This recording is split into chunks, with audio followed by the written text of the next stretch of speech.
began in Lexington County. Thomas McDowell, he's serving a life sentence behind bars now for the 1986 kidnapping and murder of 4-year-old Jessica Gutierrez. But some residents in the Lexington community have some unanswered questions about the case, like why did it take so long to go to trial? And why didn't the state seek the death penalty against McDowell? News 19's Rachel Ripp asked these questions to law experts today. She's in studio with the latest. I got information from our state's Attorney General's office, the 16th Circuit Solicitor Kevin Brackett, and a USC law professor. They all tell me that death penalty cases here in South Carolina take lots of time. Thomas McDowell is now serving 2 consecutive life sentences for kidnapping and killing 4-year-old Jessica Gutierrez of Lexington County back on June 6, 1986. His trial was this week, but folks are wondering why the Attorney General's office didn't pursue the death penalty.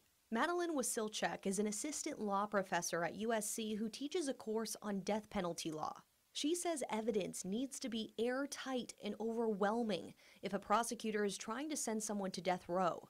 In this case particularly, she says, there is no body, so the only evidence that there was dismemberment is the testimony of a single informant. Kevin Brackett is the 16th Circuit Solicitor in York and Union counties in the upstate. He adds that it also costs a lot of money and that these types of appeals are extensive. The death sentence is treated differently by the system. It is looked at more closely. It is scrutinized. All the factors and circumstances surrounding the trial and the sentencing procedure are gone through in enormous detail over many years by numerous different lawyers and judges and courts. According to the Attorney General's office, they, quote, didn't have time on our side, end quote, adding that a death penalty trial can take years to prepare.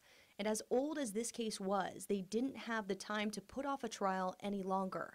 Another question has been, why did it take 38 years to convict this man? It suggests that the solicitor in Lexington County did not think they could get a conviction based on the evidence in 1987, and that it wasn't strong enough, and that they changed their mind for whatever reason today, whether it be a political climate or feeling like they wanted this win, or whether it was for the sake of the victims or whatever the case may be. As for why this case was transferred from the 11th Circuit Solicitor's Office, who normally prosecutes crimes in Lexington County, to the Attorney General's Office, the Attorney General's Office says this case was sent to them because the victim's mother wanted some new eyes on it, and the Solicitor's Office agreed and asked them to take it.